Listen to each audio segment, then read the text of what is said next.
ఇవాళ పొద్దుగాల నుండి గట్టి గట్టి గాలులు వీస్తున్నాయి కానీ మిద్దె పైన బట్టలారేసినవి కొంచెం జాగ్రత్త, మళ్ళీ ఎటు ఎగిరిపోతే ఎతకలక సావాలి. మనం ఈ ముచ్చట్లన్నీ తర్వాత చెప్పుకుందాంలే కానీ ముందు ఇవాళ నుండి మన ముచ్చట్లు స్టార్ట్ చేద్దాం. చెట్ పట్ ముచ్చట్లు.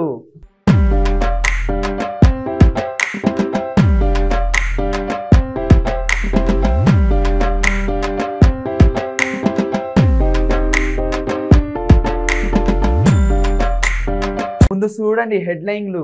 2 ఏళ్లు లెవ్వంట, మళ్ళీ మొదలైంది తంట. 10వ తరగతి పరీక్షలంట. సర్పంచులకు చేస్తాడంట సాయం, అందుకనే అడుక్కుంటున్నాడు బిచ్చం. బోర్లా పడింది బీర్ల లారీ, తాగేటోళ్ల కడుపు ఖాళీ. బుస్సు బుస్సు అంటుంది నాగుపాము, జరా జాగ్రత్త తొక్కుకుంటే పోతుంది మన పానం. 2 ఏళ్లగా పోరగాళ్లకు ఎగ్జామ్స్ లేకుండానే పాస్ అయ్యారు. అమ్మయ్య, చదువుడు గదువుడు అన్నీ ఏటుపోయినాయో ఏమో. ఎవరు బుక్కు తీస్తే ఒట్టు, చదువుకున్నామా లేదా అన్నది ఎవ్వరు పట్టించుకోకుండా పబ్జీలు గిబ్జులు అని చెప్పేసి మంచిగా ఆడుకున్నారు పోరగాళ్ళు. ఈ సంవత్సరం కొంచెం కరోనా పోరు లేకపోవడంతో ఎగ్జామ్లు పెట్టడానికి మొదలైందో మన ప్రభుత్వం. అయితే ఇయాలటి నుండి మన 10th క్లాస్ ఎగ్జామ్లు. అయితే గెట్ల తయారైనాయో ఎట్లెట్ల అయినాయో ఏమేం చేసిరో ఒకసారి చూద్దాం పండి. 2 ఏళ్లుగా మన పిల్లలకేమో కరోనా కారణంగా ఎగ్జామ్లు అనేవి నడవలేదు. కానీ ఈ సంవత్సరం మాత్రం ఖచ్చితంగా 10th క్లాస్ పిల్లలకి ఎగ్జామ్ చేయాలని చెప్పేసి మన రాష్ట్ర ప్రభుత్వాలు తీసుకున్న నిర్ణయాలు. కరోనా అంటే 2 సంవత్సరాలు వామ్మో ఆ కరోనాతో ఒక సావు వచ్చే పిల్లల ప్రాణాలు ఏడబోతాయి అని చెప్పేసి 2 సంవత్సరాలు ఎగ్జామ్ ఏం లేదు బాబులు, మీరు పాస్ అయిపోయారని చెప్పేసి చెప్పడంతో ఖుషి ఉండే పోరగాళ్ళు. కానీ ఈ సంవత్సరం మాత్రం ఖచ్చితంగా మీకు ఎగ్జామ్ పెడతామని చెప్పగానే బుక్కులు తిరగబెట్టి చదివిరంట పిల్లలు. మరి ఈ రోజు నుండి అయితే మన ఆంధ్ర తెలంగాణలో మాత్రం ఎగ్జామ్లు అయితే స్టార్ట్ అయినాయి. మరి ఎట్లెట్లా రాస్తారో గేమ్ చేస్తారో మాత్రం తెలియదు కానీ ఈ రోజు నుండి మాత్రం ఎగ్జామ్స్ అయితే ఖచ్చితంగా స్టార్ట్ అయినాయి. పోరగాళ్ళు మంచిగా రాయాలని చెప్పేసి మీకైతే ఆల్ ద బెస్ట్. పొద్దు నుండి బగుగాడు ఎట్టిపోయిండో ఏమో, ఎలాంటి తలతిక్క పనులు చేస్తున్నాడో ఏం తంట వేస్తున్నాడో ఒకసారి చూద్దాం పండి. ఈరోజు ఎట్లాగైనా డబ్బులు రావాలి, కొంచెం బిచ్చమేయండి సార్. ఒరే ఆడ ప్లేట్లు పట్టుకుని ఏం చేస్తుంటావురా నువ్వు?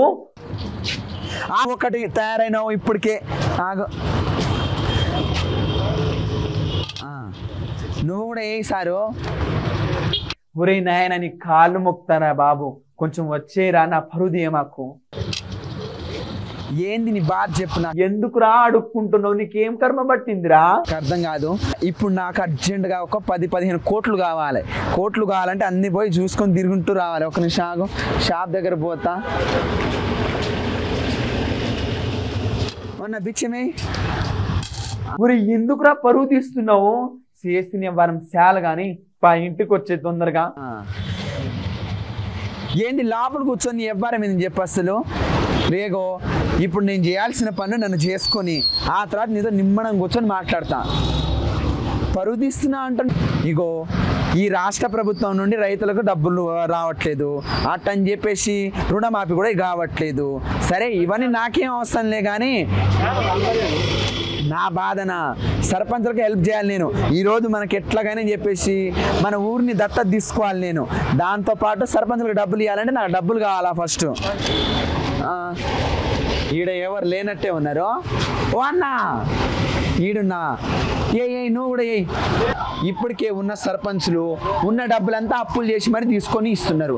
అయినా మళ్ళీ ప్రజలే ప్రగతి చేయాలని చెప్పేసి కేసీఆర్ సార్ చెప్తున్నారు మాటలు. ఇవన్నీ ఏ నుండి చేస్తాను చెప్పు? అసలుకే అప్పులు చేసి నానా కష్టాలు పడుతున్నావురా దేవుడా అంటే పైనుండి బిల్లులు పాస్ కావు, డబ్బులు రావు. ఇప్పుడు ఎట్లా బతుకుతారు సర్పంచులు? అప్పులు చేసి పొలానికి అందరిని పెడుతున్నారు.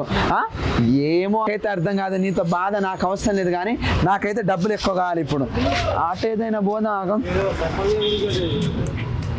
వామ్మో ఈడ దొరికిండ్రా వీడు నాకు. ఇదేదో పెద్ద హోటల్ అన్నట్టే ఉంది. డబ్బులేనా? కొంప తీసి ఆ హోటల్కి పోయి అడుక్కుంటావా ఏంది?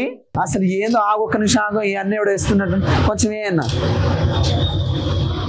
ఇగో నాకైతే తలకాయ నొప్పి దేవు. ఇప్పుడు వాస్తవం మాట్లాడుకుందాం. రోజుంది ఏంటంటే 2 సంవత్సరాలుగా బిల్లులు రావట్లేదు సర్పంచులకి. ఎట్లా చేస్తారు చెప్పు? పన్ను అప్పులు తెచ్చి పన్ను చేస్తున్నారు. ప్రతి దానికి అప్పులు తెచ్చి వాళ్ళు సర్పంచ్ కార్డు నుండి ఏడుకు నుండి వస్తాయి డబ్బులు.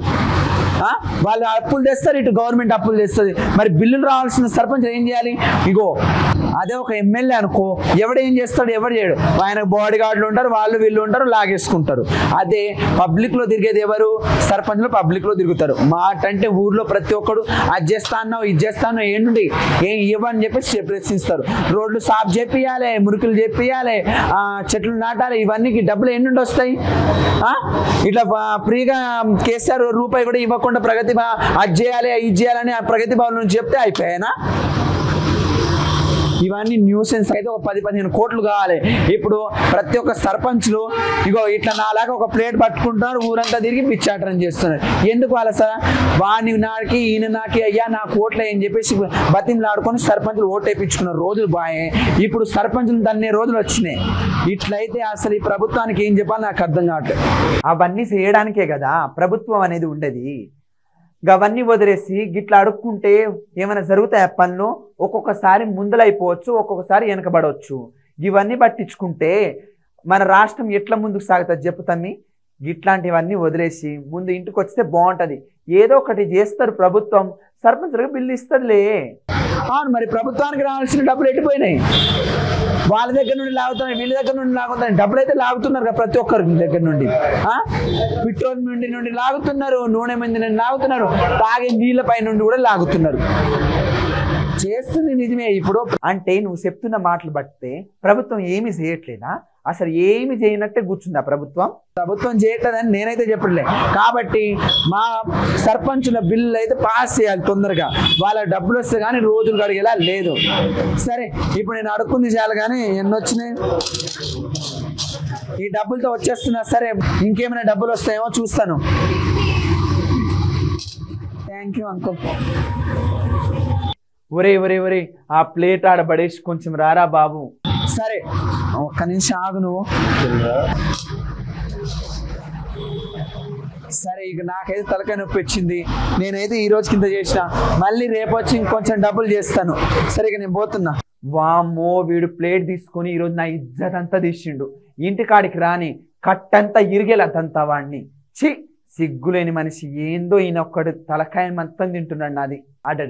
బా, ఎంత పనాయా.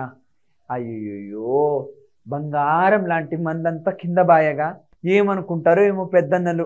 ఎంత పని అయిపోయానో ఏమో. నోటికాడు వచ్చిన సొమ్ము కూటికి పోయినట్టు అంటే ఇట్లాగే ఉంటదేమో. పాపం ఏమైందో ఏమో కానీ బంగారం లాంటి బీరు సీసాలన్నీ కింద పోయి పడిపోయినాయి. ఆ లారీ డ్రైవర్ పడుకున్నాడో ఏమో. వాయ్యో, ఈ ముచ్చట కన్నా మన తాగే అన్నలు చూస్తే ఎంత బాధపడతారో ఏమో. అయ్యోయ్యో, ఎంత పని అయిపోయా కదన్నా.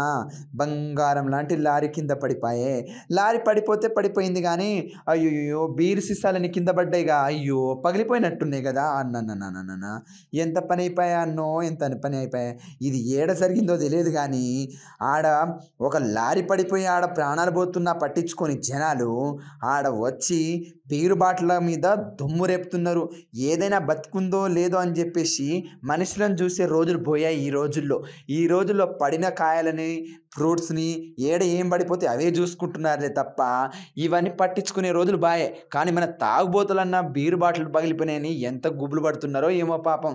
కానీ ఈ అన్నలను చూడండి, దొరికిన బాటిల్ని దొరికినట్టు చేతిలో పట్టుకొని ఇంటికి తీసుకెళ్ళి ఫ్రిడ్జ్లో పెట్టుకొని బాగా తాగుతున్నట్టున్నారు.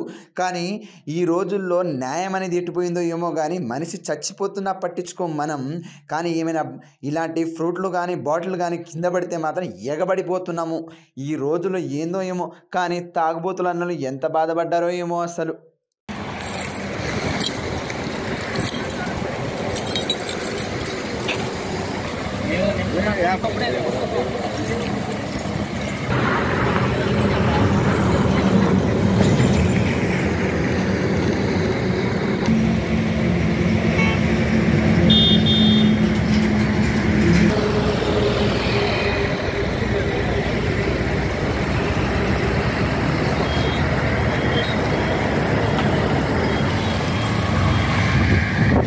కేవీ చంద్రబాబు. రంగస్థలం నుంచి మదనపల్లికి బీర్లు వేసుకొని వెళ్తుంటే 2 లారీలు ఓవర్టేక్ చేసింది. ఓవర్టేక్ చేసినప్పుడు నేను రైట్కి వచ్చినప్పుడు దిమ్మి తగిలి బండి ఒరిగింది. ఒరిగితే పక్కన ఎదురుగా వచ్చింది ట్యాంక్ రోడ్ కొట్టేసాడు. ట్యాంక్ రోడ్ కొడితే మళ్ళీ నేను మా పక్కన వాళ్ళు వచ్చి మళ్ళీ బళ్ళోళ్ళు అందరూ నన్ను ఇది చేసినారు, సహాయం చేసినారు. అది బయటకు వచ్చిన తర్వాత బండి తగిలింది. మన ఇంట్లో ఒకలా పాము గీము వస్తే ఏం చేస్తాములా? దాన్ని ఎట్లా అట్లా చేసి చంపుతాం. అదే నాన్నవాళ్ళు ఉన్నారు అనుకో, దాన్ని చంపి అటు ఇటు విసిరిస్తాం. కానీ ఇక్కడ స్కూల్లోకి వచ్చి పడ్డది పాము. వామ్మో ఎంత పెద్ద పాము! ఆ పాము చూస్తే నాకే భయం ఇస్తుందో. అది ఎట్లెట్లా ఉందో, ఎంత పొడుగుందో చూడండి. ఏం నుండి వచ్చిందో ఏం పాడైందో కానీ తెలియదు. కానీ ఈ పక్కనే ఒక స్కూల్ పెట్టుకొని ఆ స్కూల్ మీద ఎక్కడానికి పోయింది పెద్ద పాము. వామో 6 అడుగుల పైనే ఉందేమో కానీ ఈ పాముని చంపాలా ఏమో అని చెప్పి సార్లు ఈ ఆలోచన బట్టి పైనుండి నీళ్లు పోస్తున్నారు. నీళ్లు పోస్తే ఏమవుతుందో ఏమో కానీ తెలియదు. కానీ పాములలో కొంచెం ఫోన్ చేసి పట్టించింటే బాగుండేది. కానీ పోరగాళ్ళు ఈ పామును చూసి ఉరుకుడు క్లాసుల్లో కూర్చోవడం తప్ప ఏ పని చేయట్లేదంట. ఆ పాము వచ్చి మమ్మల్ని కాటేస్తుందేమో అని భయంగా క్లాసులో కూర్చుంటున్నారంట పోరగాళ్ళు. ఏమో కానీ కొంచెం ఆ పాములు పట్టే వాళ్ళని ఫోన్ చేసి గా పామును కొంచెం పట్టించండి సార్లోయ్. పిల్లల ప్రాణాల కంటే ఎక్కువ ఏముంది చెప్పు మనకండి.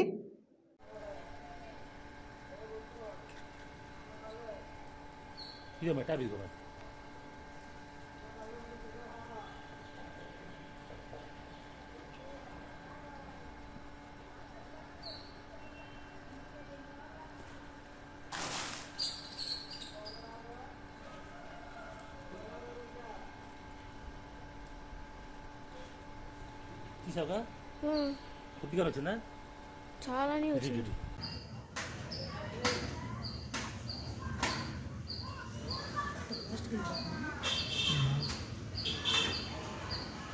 ఇవి ఈ మొదటి రోజు ముచ్చట్లు.